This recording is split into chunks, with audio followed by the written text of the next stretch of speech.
Ceci est un livre audio autogénéré par Google. La langue française en Algérie. Stéréotypes interculturels et apprentissage en contexte plurilingue. Karima Edaman. Université d'Alger. Le cadre méthodologique. Les recherches linguistiques et didactiques en Algérie, notamment dans le contexte actuel, admettent que le bilinguisme est un atout et non un problème. L'apprentissage des langues n'est pas une fin en soi, mais un moyen d'acquérir des connaissances scientifiques et technologiques. Il facilite l'insertion dans la mondialisation et les défis que l'on doit relever pour survivre. La distinction entre le stéréotype comme schème collectif ou représentation culturelle figée, et le stéréotypage comme processus cognitif, peut être féconde pour toute réflexion sur les stéréotypes interculturels. Le français est-il véritablement une langue étrangère en Algérie ? Quel est l'impact des différentes campagnes d'arabisation sur l'usage institutionnel et social de cette langue ? Quelles attitudes les étudiants adoptent-ils vis-à-vis des langues en présence ? Quelle stratégie linguistique pour l'Algérie d'aujourd'hui ? Ce sont ces questions de base qui nous permettent de réfléchir sur les représentations dans la perspective de l'enseignement-apprentissage du français. Nous faisons l'hypothèse que l'acquisition des langues est fondée sur une certaine idée de leur utilité, sur le bénéfice que nous attendons de leur possession. Ici, les représentations déterminent les pratiques et ont une influence sur la réussite des apprentissages scolaires des langues étrangères. Il nous semble que le procès de la formation des impressions ne peut être étudié en dehors de la démarche de schématisation et de catégorisation qu'autorise le stéréotypage. Ces impressions sont un premier pas vers la compréhension de l'environnement social et l'établissement des vues claires et signifiantes. Ce travail a été accompli suite à une étude basée sur une enquête semi-directive auprès de 100 étudiants de l'Université d'Alger, Bouzarea, âgés entre 19 et 24 ans. Elle s'est déroulée hors des cours pour permettre à ces étudiants d'être moins contraints et donc plus confiants. Nous avons estimé que leurs points de vue sont précieux pour montrer comment ils gèrent, ou ils ne gèrent pas leur biplurilinguisme. 1.1. Stéréotypes et stéréotypage. Il existe tout un ensemble d'attitudes, de stéréotypes, de sentiments face aux langues, aux variétés géographiques de langues et à ceux qui les utilisent. Comment les locuteurs se situent par rapport aux autres pratiques ? Comment ils situent leur langue par rapport aux autres langues en présence ? Ce qu'il faut retenir ici est le rôle important accordé aux représentations car celles-ci déterminent des jugements sur les langues et les façons de les parler, jugements qui souvent se répandent sous forme de stéréotypes, des attitudes face aux langues, aux accents, c'est-à-dire en fait face aux locuteurs que les stéréotypes discriminent, des conduites linguistiques tendant à mettre la langue du locuteur en accord avec ses jugements et ses attitudes, L.J. Calvet, 1999 sur 158. Mais un premier constat s'impose. Les stéréotypes jouent un rôle très important dans l'acquisition, l'élaboration et le stockage des informations. Lehn propose de distinguer le stéréotype, comme une opinion, une croyance, une représentation concernant un groupe et ses membres, du stéréotypage, appelé stéréotypisation, qui peut être utile en fonction des conditions de son usage. Nous insistons sur la distinction entre les stéréotypes, le contenu social, et la stéréotypisation, le processus individuel qui prend place dans un contexte social et qui est modelé par lui. Les gens peuvent se passer de certains contenus spécifiques mais pas du processus, R. Amossi, 1997 sur 49. La tendance à étudier le procès du stéréotypage comme démarche cognitive bénéfique nous permet d'interpréter les premiers résultats de cette enquête, qui ouvre des perspectives dans la conception d'une didactique plurilingue et interculturelle de la construction des connaissances. 1.2. Représentation sociale des langues. Certaines qualifications servent parfois à évaluer l'importance relative des langues. Langues minoritaires, langues moins parlées, langues véhiculaires, langues internationales, appréhendées ici en tant que représentation sociale et catégorisation qui fluctuent au gré des histoires nationales, des renversements géopolitiques, des visions du monde traversées par les profondes mutations résultant de la mondialisation. Ces classifications relèvent plus des rapports de force que de la science. Ainsi, on classe le plus souvent comme internationales les langues retenues comme langues de travail par les organismes internationaux, l'ONU, l'UQA, l'UNESCO, etc. L.J. Calvet ajoute que l'avenir des langues dépend en partie du rapport entre un besoin social, la demande, et les potentialités des langues en présence, l'offre, idem 105. Du point de vue théorique, les représentations sociales du langage interviennent dans l'enseignement et l'apprentissage des langues, soit sous la forme de croyances vernaculaires précritiques, soit sous la forme de connaissances linguistiques acquises dans un cadre institutionnel, notamment de type scolaire ou universitaire. BEPI, langage numéro 154, 2004/15. Dans cette même logique, la notion de représentation sociale est d'une efficacité opératoire pour expliquer la nature des liens sociaux qui unissent les individus, des pratiques sociales qu'ils développent, pour concevoir ou adapter des outils d'enseignement, pour prendre en compte l'identité sociale des élèves et introduire la pluralité des points de vue. 1.3. L'interculturel dans l'enseignement, apprentissage des langues. L'interculturel se définit comme un choix pragmatique face au multiculturalisme qui caractérise les sociétés contemporaines. Maddalena De Carlo, 1998/40. Il est centré sur l'affirmation de l'identité, sur l'échange culturel qui permet la comparaison des convictions, des représentations, des valeurs. Il fournit l'occasion d'éviter les stéréotypes, de relativiser ses jugements en fonction des situations vécues. Le défi interculturel est de montrer que la classe de langue est un espace où se rencontre la culture de l'apprenant et la culture de la langue à enseigner. On pose par hypothèse que les élèves ne sont pas tous égaux. Si les motivations, les besoins et les résultats diffèrent d'un individu à l'autre, il est également vrai que l'opportunité d'être confronté à une seconde langue est variable. Certains d'entre eux ont la possibilité d'apprendre 2 langues simultanément. Enfants de diplomates, de cadres supérieurs, de médecins, d'enseignants de français, enfants de couples binationaux, alors que d'autres, la majorité, sont confrontés à un apprentissage consécutif de 2 langues. Il est évident que ces 2 types de bilinguisme mènent à des degrés de maîtrise différents des langues pratiquées. D'une façon générale, l'enseignant de langue se trouve en charge d'une problématique qui lui échappe. Un questionnement sur l'identité sociale et sur l'altérité. Il occupe plus ou moins consciemment une position stratégique dans tout système éducatif, puisqu'il construit cet espace interstitiel entre le semblable et le différent, l'intérieur et l'extérieur, le lointain et le proche. G. Zárate 2004/11. Sa tâche est donc de recenser les représentations disponibles, qui permettent d'orienter le déroulement d'un cours. 2. Le plurilinguisme en Algérie face à la mondialisation. Aujourd'hui, le plurilinguisme est un phénomène non seulement reconnu mais également recherché dans les contextes internationaux afin de pouvoir s'adapter et faire face aux enjeux de la mondialisation. La question qui s'impose dès lors est d'essayer de comprendre comment la politique linguistique algérienne s'adapte ou non aux nouvelles exigences pédagogiques et socio-économiques, si le contact des langues, dans un contexte multilingue, favorise l'interaction. 2.1. Aperçu de la situation linguistique en Algérie.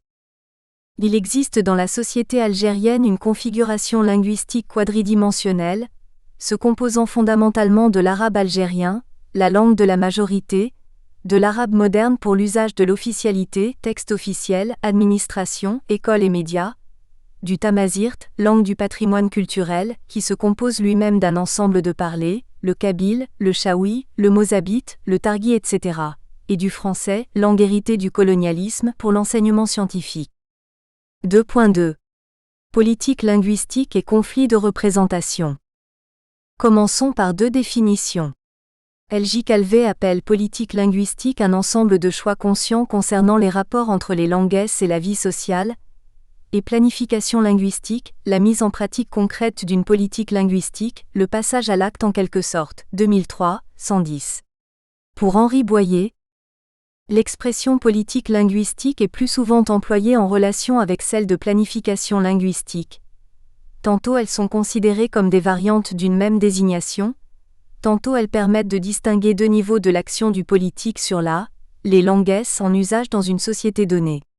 La planification linguistique est alors un passage à l'acte juridique, la concrétisation sur le plan des institutions, étatiques, régionales, voire internationales, de considérations de choix, de perspectives qui sont ceux d'une politique linguistique, 1996/23.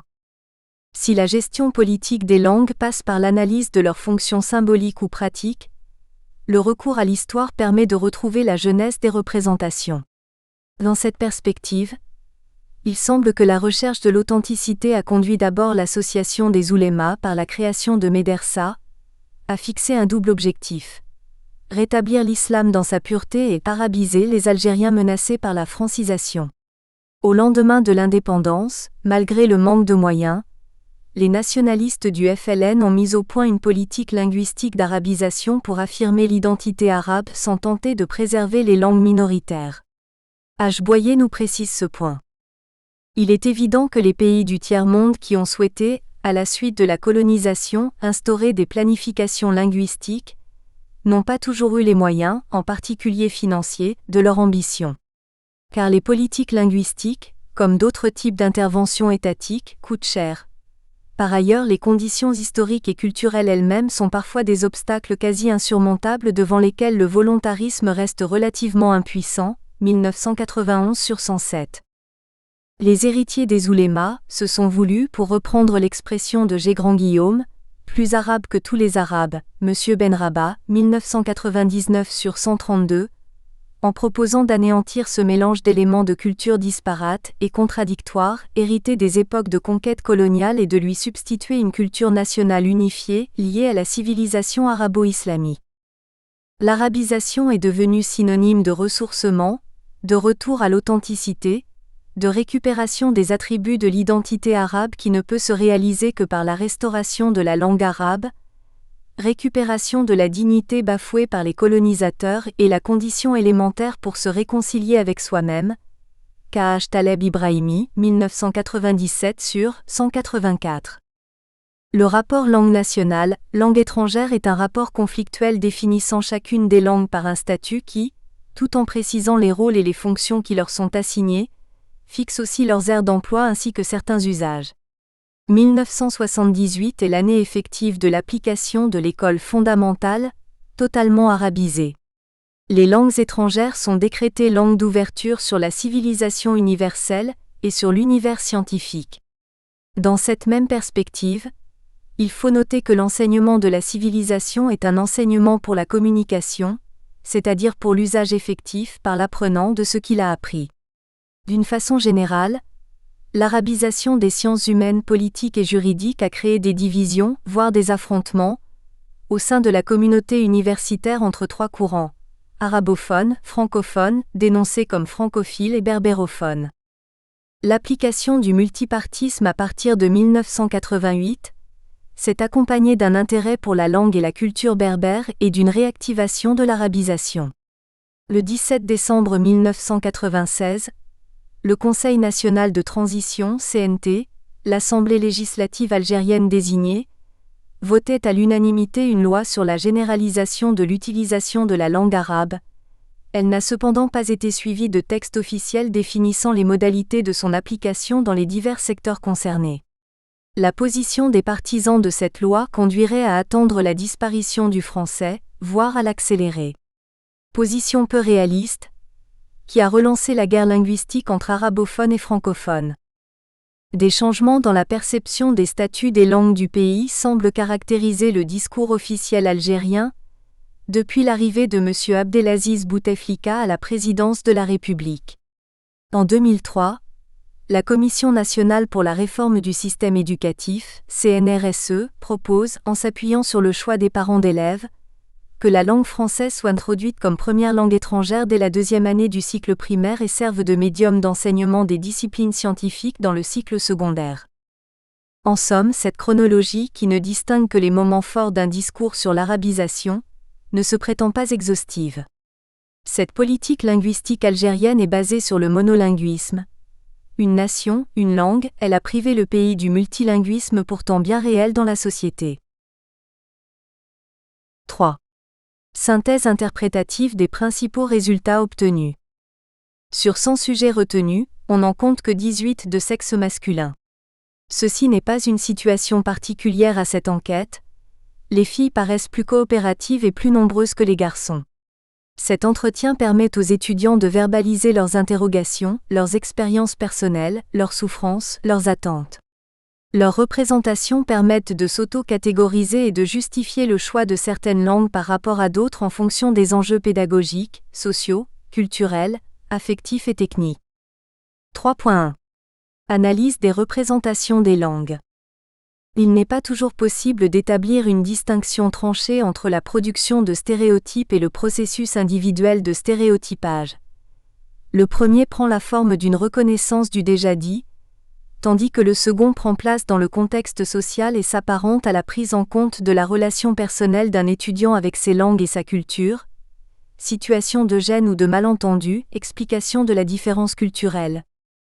Les premiers éléments dégagés montrent que le rapport diglossique se réalise dans les valeurs attribuées à chaque variété dans le marché linguistique. De nombreux étudiants ont exprimé cette coexistence conflictuelle entre les langues en présence. Tout plurilinguisme est dans le cadre d'une dynamique sociolinguistique plus ou moins fortement conflictuelle. H. Boyer 1997/15. Autrement dit, on assiste à une concurrence plus ou moins violente et déloyale où une langue en position de force occupe tous les secteurs de l'activité langagière au détriment d'une autre langue ou de plusieurs. Le plurilinguisme algérien est problématique car les langues maternelles sont considérées comme langues minoritaires. Est plurilingue celui qui parle 3 langues, arabe, français et anglais. Les étudiants interrogés choisissent plutôt d'apprendre une langue très parlée dans le monde que le berbère, une langue qui ajoutera un plus à leur curriculum. L'ancrage dans le connu, le familier, le rassurant demeure une caractéristique majeure des représentations estudiantines. L'arabe algérien, langue maternelle, est en évolution, bien qu'il soit stigmatisé par rapport à la langue de l'école. L'arabe classique, langue officielle, est associé à des représentations de valeurs sacralisantes. C'est la langue du Coran. La langue française bénéficie d'une présence à la fois symbolique et linguistique. Pour beaucoup d'étudiants, elle fut et demeure une langue d'ouverture à la modernité et de relation au monde. Elle est présente dans les parlers arabes et berbères. L'origine de certains échecs dans l'apprentissage de cette langue réside, selon eux, dans les préjugés idéologiques transmis par les islamistes dans les années 90, on interdisait son enseignement dans certains établissements scolaires. L'introduction du berbère dans le système scolaire reste timide mais envisageable. Toute langue représente un pan de connaissance, quel que soit son statut. Les étudiants berbérophones disent « halte à la répression culturelle », le tamazirt exprime l'authenticité maghrébine. Ils accusent l'arabisation d'avoir islamisé l'école en optant pour l'enseignement de l'arabe classique, coranique ou littéraire, enseigné comme langue haute. Notre pays est bien connu pour ses différences linguistiques et culturelles. Pourquoi ne pas reconnaître cette réalité pluraliste ? Certains d'entre eux pensent que la valorisation de la culture nationale passe par la promotion de la littérature francophone d'origine algérienne.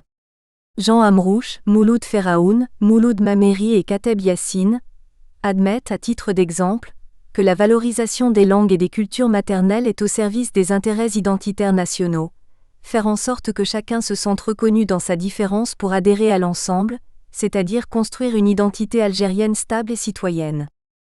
3.2. Contexte d'enseignement de la langue française et enjeux politiques. En ce début du troisième millénaire, des indices montrent que la direction à suivre en matière d'apprentissage des langues, dans le contexte de la mondialisation, est nettement en faveur du français. Héritée de l'histoire, cette langue demeure, grâce à l'accès aux médias étrangers facilité par les antennes paraboliques et le câble, un élément constitutif de l'environnement linguistique et culturel des sujets parlants.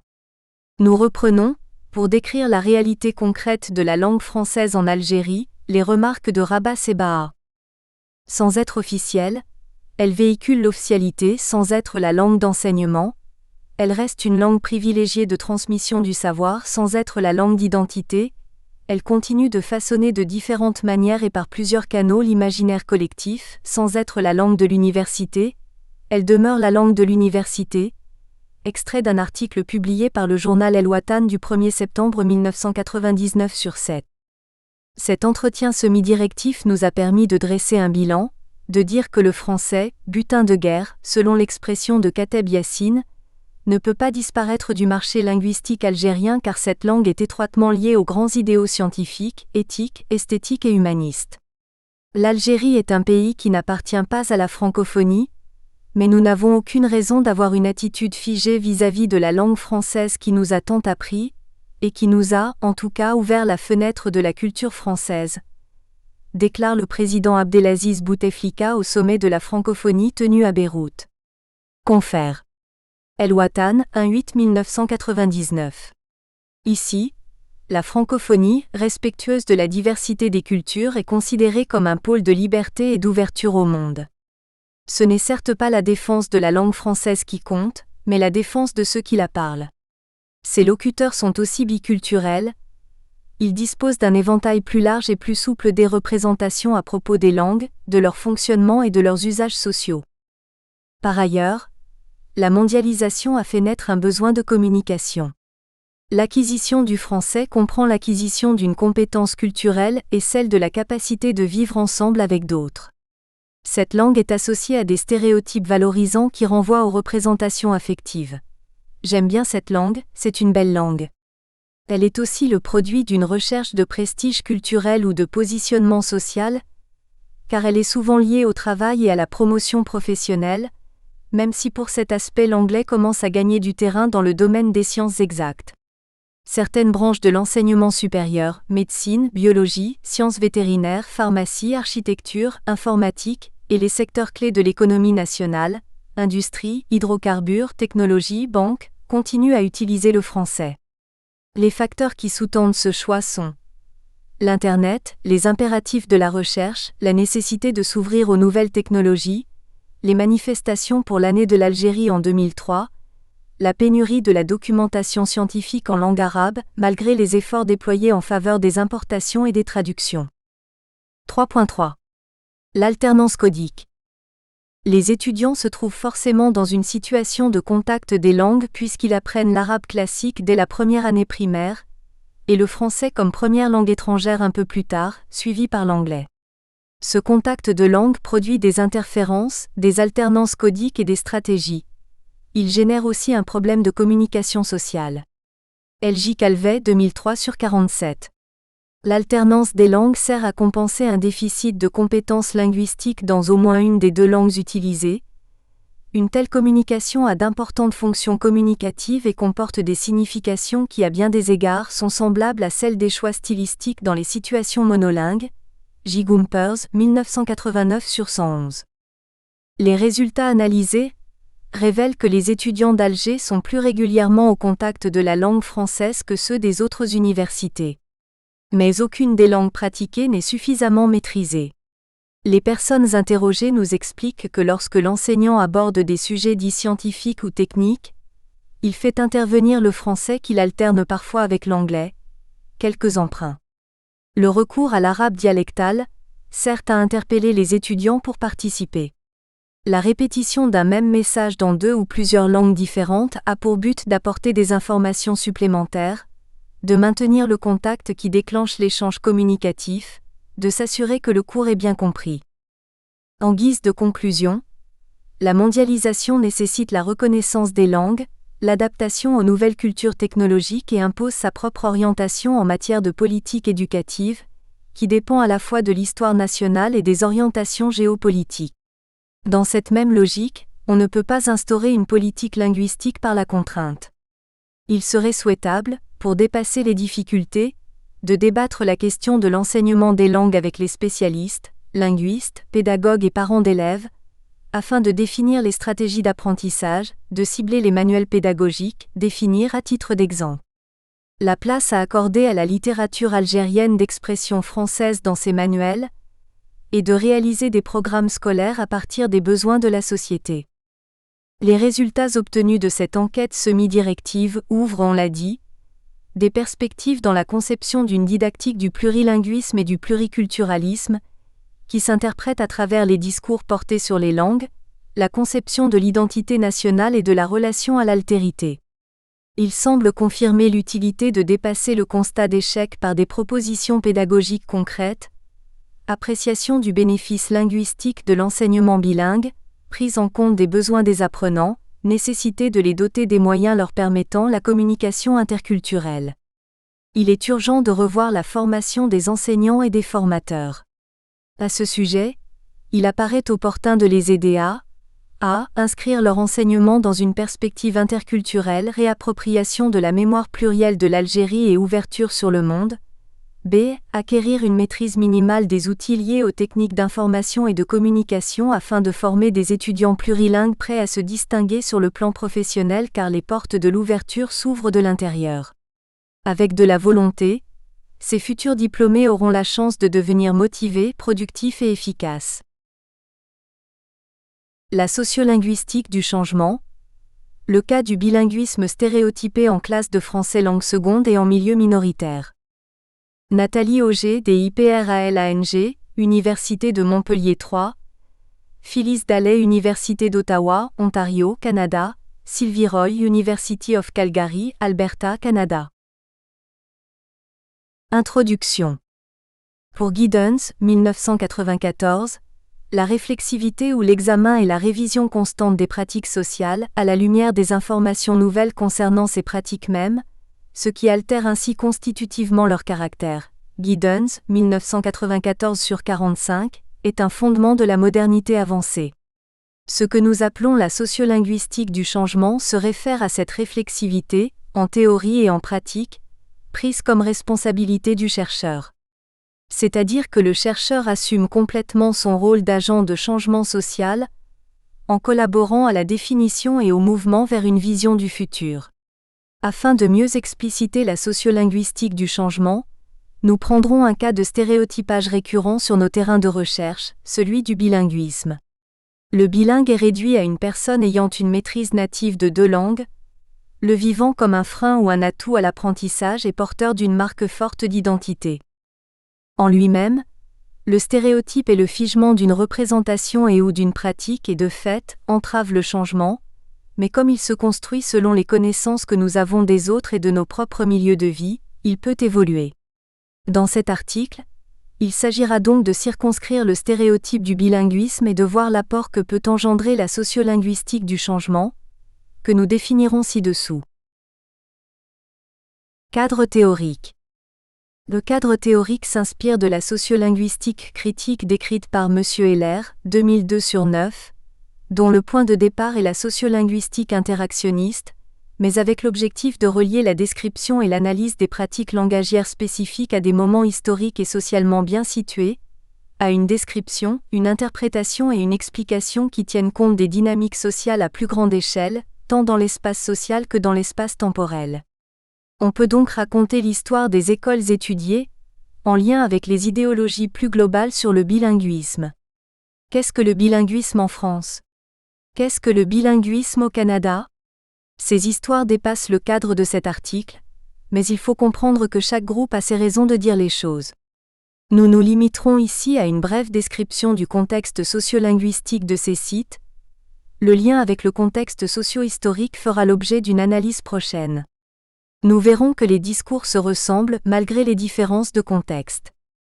Dans notre cas, la sociolinguistique interactionniste, Gompers, 1982, nous permet d'envisager l'usage des langues au quotidien comme ressource interprétative des situations multilingues. La sociolinguistique critique permet d'aller plus loin en reliant l'analyse des interactions aux processus sociaux d'inclusion et d'exclusion, tout en tenant compte du positionnement du chercheur. Nous ajoutons à ce cadre le rôle du chercheur comme acteur social dans la constitution des données et agent de changement sur le terrain qu'il étudie. En ce sens, la sociolinguistique du changement est une sociolinguistique engagée, relevant d'un choix issu tant d'une éthique de la conviction que de la responsabilité. Individuellement, nous menons ces recherches parce qu'elles répondent à nos convictions personnelles vis-à-vis des enjeux de l'éducation. Individuellement et collectivement, je m'efforce de ne pas me préférer à ce que je perçois comme ma responsabilité. Porcher et Abdallah Pressey, 1998/74. Tant son projet que sa réalisation rend le chercheur responsable de lui-même et de son terrain au-delà de la collecte de données et de la communication des résultats.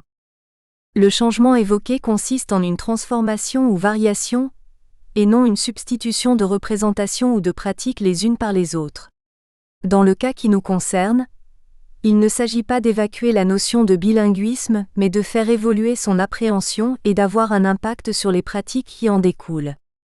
Il s'agit d'une transformation davantage qualitative que quantitative, d'une variation au sens où il est question d'une modification spécifique qui tient compte de la connaissance sociolinguistique. En cela, nous prenons part de façon active et consciente à la réflexivité institutionnelle. Giddens, 1991. Cet article inclut donc une réflexion sur la pratique éducative en vue de l'évolution du stéréotype du bilinguisme, émanant de nos données. Méthodologie. La sociolinguistique du changement fait appel à une approche ethnographique sur le terrain et se réfère à la description, à l'analyse des relations de pouvoir à travers les pratiques langagières. Suite à l'analyse, elle élabore et propose des solutions aux différents thèmes explorés dans l'optique d'une plus grande inclusion de tous. De plus, elle s'engage dans un dialogue avec les acteurs sur le terrain et objective le processus de changement. Les 3 corpus recueillis ici sont issus de 3 recherches sur l'éducation en milieu multilingue, ce qui veut dire pour nous ici que dans les écoles observées, les élèves parlent plusieurs langues et proviennent de milieux divers tant du point de vue linguistique que culturel. Chacun de ces corpus est constitué d'entretiens avec les parents, les enfants, les enseignants, les administrateurs, les membres des communautés et de textes officiels, didactiques et médiatiques. Pour cet article, le corpus rend compte d'entretiens avec des jeunes enfants, des parents, des enseignants. Nous faisons également référence à des textes et des discours officiels et ambiants, qui aident à éclairer l'analyse. Contexte. Dans cette partie, nous présentons les différents contextes de nos terrains en faisant référence à la définition du bilinguisme généralement rencontrée dans nos entretiens. Dans la prochaine partie, la présentation de nos données nous permettra de constater des points de convergence forts sur le stéréotypage de l'enfant bilingue. Nos contextes sont comparables car multilingues et aux prises avec la question de la diversité qui fait surgir des enjeux communs autour notamment des thèmes du bilinguisme, de l'identité, de l'ethnicité, de l'enseignement-apprentissage. Dans cet article, et comme nous l'avons mentionné plus tôt, nous entendons par multilingue le fait que plusieurs langues sont en présence dans la classe ou dans l'environnement social. Les acteurs sociaux peuvent, être locuteurs d'une ou plusieurs langues. Nous situons nos terrains dans des classes de français langue seconde, et en situation minoritaire au Canada et en France. En Alberta, Canada, les élèves anglophones et allophones apprennent le français comme langue seconde soit en immersion française où l'on enseigne les matières scolaires dans la langue cible, soit en classe de français langue seconde qui consiste à donner un cours de langue pendant 30 minutes par jour. Ce sera l'immersion française qui nous intéressera le plus dans cet article. En France, on considérera le terrain des enfants nouvellement arrivés en France, ENA, qui sont scolarisés la plupart du temps une année à temps plein ou partiel dans une classe spécifique, classe d'accueil, d'initiation, etc., avant de rejoindre leur classe d'âge dans le système ordinaire. Tant en immersion que dans les classes françaises qui accueillent des ENA, le français sera donc une langue N+1 que l'on appellera de façon générique seconde alors même que les élèves parlent parfois plus de 2 langues. Le 3e terrain est celui des écoles de la minorité francophone de l'Alberta. Dans ces écoles, le français est langue de scolarisation et enseigné comme langue première alors que certains élèves ont une autre ou une deuxième langue première, anglais, swahili, kinyarwanda. Dans ce milieu minoritaire, 2% de la population albertaine, le bilinguisme représente à la fois un danger d'assimilation, pourquoi maintenir le français, et une ressource donnant accès à un plus grand marché de travail. Le bilinguisme est également marqueur d'identité, qui dit francophone dit bilingue. Immersion française au Canada. L'immersion française a débuté dans les années 60 au Québec, lorsque des parents anglophones ont voulu offrir à leurs enfants une occasion d'apprendre le français et de faire concurrence avec les Québécois sur le marché du travail avec leur bilinguisme. L'immersion s'est répandue par la suite dans tout le Canada. L'immersion a pour but d'enseigner un français fonctionnel aux jeunes anglophones et de leur permettre de mieux comprendre l'autre culture francophone du pays. En ce qui concerne les parents anglophones et depuis quelques années, les nouveaux immigrants dits nouveaux Canadiens dans l'espace public qui envoient les enfants en immersion française, la grande majorité mentionne que leurs enfants, après 12 ans de scolarité en français, ne sont pas bilingues au niveau de la compréhension du français, de l'expression orale, ne parlent pas couramment le français, ne sont pas des francophones. Cette vision du bilinguisme, repose sur le fait que les parents s'attendent à ce que les enfants puissent utiliser le français et l'anglais comme deux unilinguismes égaux, ou du moins, qu'ils utilisent spontanément le français qu'ils possèdent en situation de communication francophone. Malgré le fait que les élèves d'immersion française peuvent accéder aux emplois bilingues au Canada en raison de leur connaissance des deux langues officielles, il reste qu'ils ne sont pas considérés assez bons en français en raison des alternances de code, des anglicismes et du langage spécifique que certains élèves développent en immersion ainsi que du manque de connaissances culturelles de la francophonie canadienne. Classe accueillant des enfants nouvellement arrivés en France.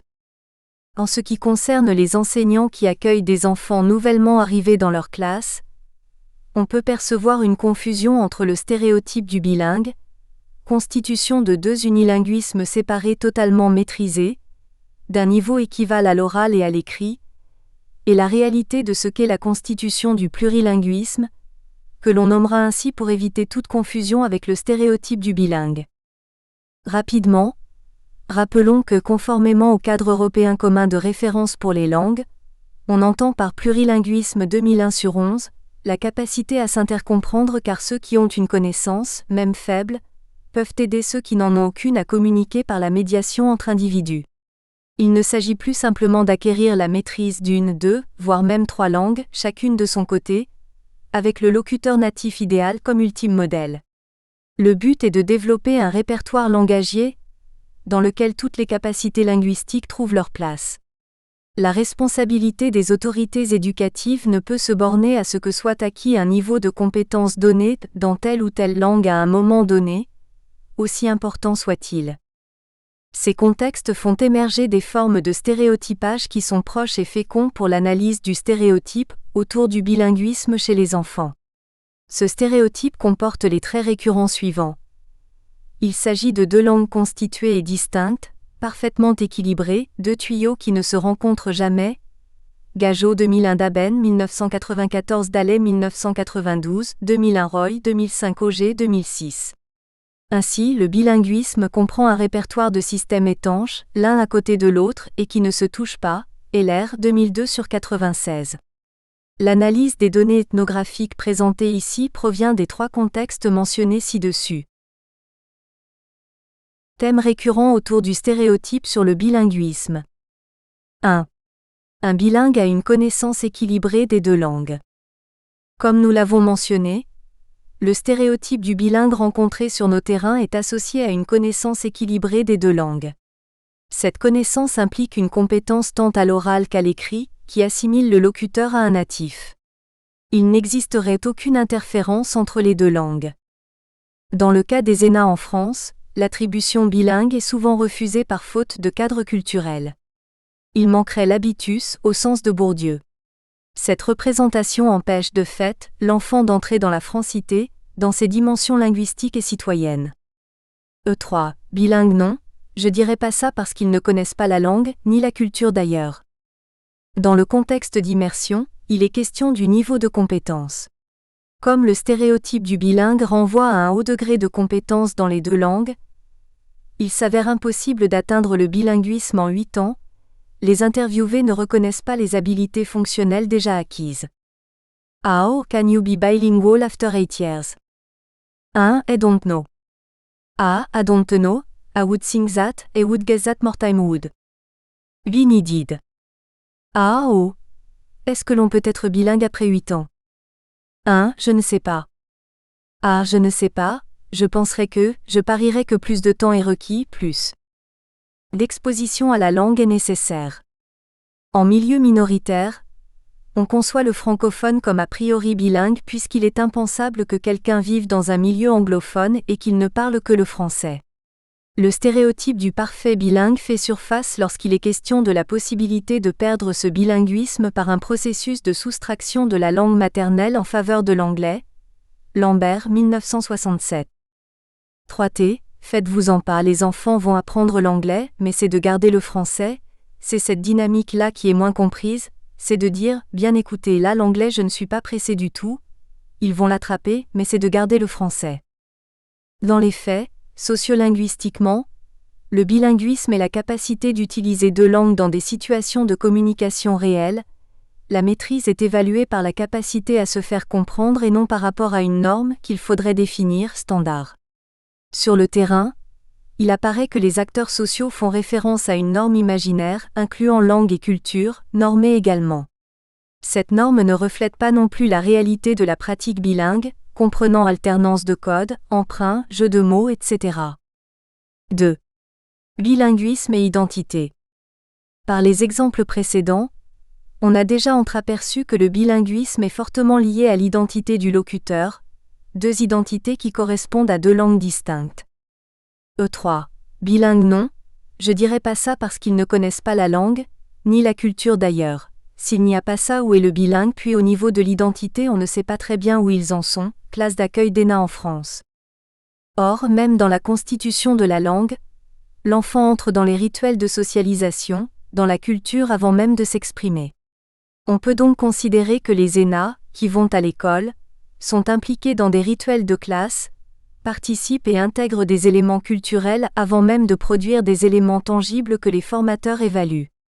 De même pour l'identité, ces expériences leur permettent de se constituer, de se réaliser ainsi que le note aussi le cadre européen. Un déséquilibre de l'acteur considéré contribue plutôt à une meilleure prise de conscience identitaire. 2001-105. Pourtant, nos exemples donnent l'image d'une identité fixe. Ainsi, dans l'exemple suivant, le locuteur met en garde contre le danger de ne pas avoir une identité francophone fixe. À partir de cette identité fixe, je peux être dans la langue de l'autre sans être l'autre tout en passant pour l'autre afin de s'inscrire dans la société majoritaire. 3T. Si tu n'es pas clair dans ton identité, si ce n'est pas bien défini, tu te cherches toujours un petit peu, puis tu vas voir ailleurs, tu vas voir des choses et tu es tenté de prendre des choses de partout dans ton milieu, langue, culture, identité. Puis je me dis s'ils se sentent bien dans la francophonie, s'ils se sentent dans leur identité comme francophones, en Alberta, moi je pense qu'après ça tous les choix qu'ils vont faire vont être conséquents. Cette identité implique la compétence unilingue de haut niveau en français. Jugeant de la langue entendue dans les couloirs de l'école ou en situations informelles dans la communauté, une participante affirme. Ils sont presque plus francophones ces enfants-là, ils sont pas capables de parler seulement français sans interférence de l'anglais. Cela alors que nous savons que l'alternance de codes, inter- et extra-syntaxique, est une pratique habituelle entre bilingues et ne signifie pas obligatoirement une incapacité de production unilingue. De même, en immersion française, les élèves qui apprennent le français depuis plusieurs années ne sont pas considérés comme membres de la francophonie puisqu'ils ne connaissent pas toutes les nuances de la langue française en raison de leur bilinguisme qui n'est pas équilibré. Les élèves d'immersion restent des anglophones qui ont appris le français à l'école. HM, I don't hear the same kind of fluidity in her speaking, and even though I think her accent is reasonable, I'm sure if I knew French fluent myself, it wouldn't be up to par. I'm sure that you could hear that she wasn't. She was a native French speaker. And I'm sure there are certain things that would be said in certain areas that she wouldn't know about, and those kinds of things is some slang she wouldn't know about. The teachers aren't going to teach the slang stuff. I'm sure it would be noticeable but I think she would blend in well. HM, je n'entends pas la même fluidité dans son français parlé et même si je crois que son accent est acceptable, je suis certaine que si je connaissais le français moi-même, je suis certaine que tu peux entendre qu'elle n'est pas une francophone native. Je suis certaine qu'il y a certains slangs qu'elle ne connaîtra pas. Les enseignants n'enseignent pas le slang. Je suis certaine que nous pourrions remarquer qu'elle n'est pas francophone, mais elle pourrait également se mêler aux autres. 3. Bilinguisme et réussite scolaire. Le bilinguisme est jugé favorable à la réussite scolaire seulement à certaines conditions. Haut niveau, surtout à l'écrit dans la langue de scolarisation, langue 1 déjà normalisée par l'école, poids de la langue sur le marché linguistique. Dans le cas des élèves d'immersion, le bilinguisme favorise l'accès aux postes fédéraux, l'écrit est prioritaire sur l'oral et l'anglais est formalisé dans le cursus, renforçant d'autant mieux le stéréotype. Le bilinguisme est donc perçu comme capital additionnel et est positivement associé à la réussite scolaire. Ça vaut même pas la peine. Pourquoi ? Les élèves d'immersion vont pas garder ça le français avec eux, ça leur aide à apprendre mieux puis les rendre plus intelligents parce qu'ils apprennent plus de choses, mais la seule chose c'est pas pour le français, c'est pour l'argent. Au contraire, le bilinguisme des ENA se doit d'être parfait quand il n'est pas perçu comme soustractif, en défaveur du français. Dans l'exemple ci-dessous, on reconnaît qu'il est nécessaire d'être bilingue de haut degré pour réussir scolairement et qu'il est donc difficile pour un ENA d'être dans ce succès, ne répondant pas à ce stéréotype du bilingue. Nous nous apercevons également du lien entre haut degré de compétence et scolarisation. Toute autre forme de langue se révélant alors un handicap, révélé ici par la remarque sur l'accent. E12. Ben si l'enfant est pas bilingue, comment voulez-vous qu'il réussisse? Déjà quand on entend avec quel accent il parle ça augure mal de la suite. Quand il sera bilingue il pourra rattraper la classe de ses camarades de son âge. Alors imaginez qu'il n'ait pas été scolarisé dans le pays d'origine, il n'a pas accès à l'écrit alors il ne sera jamais bilingue donc. En somme, tout se passe comme si l'état bilingue, puisque nous avons vu qu'il n'est pas envisagé comme évolutif, était une condition sine qua non pour entrer dans les apprentissages scolaires. Or, les travaux en FOSS, français sur objectif spécifique, c'est-à-dire à destination des professionnels, démontrent bien le contraire. L'accent par exemple, qui ne signifie rien linguistiquement, il s'agit en fait de variations phonologiques ou prosodiques, n'entrave pas forcément le cursus scolaire mais est vu comme le stigmate du non-bilingue, donc attribut d'un élève en échec potentiel. Sans oublier que l'école française évalue essentiellement à partir de l'écrit, et ne valorise pas forcément la progression orale. Même un enfant non scolarisé antérieurement peut effectuer des transferts de l'oral de la L1 à la L2 qui seront également bénéfiques tant pour l'oral que pour l'écrit si des activités sont proposées dans ce sens. En Alberta francophone, les élèves subissent des examens ministériaux en lecture et en écriture, en français et en anglais, conçus pour des populations unilingues. Leur performance est appréhendée comme représentation de l'efficacité du système scolaire francophone dans la réalisation de ses objectifs de maintien et de développement de la langue française et d'apprentissage de la langue anglaise, c'est-à-dire de développement du bilinguisme équilibré. 4. Développement bilingue.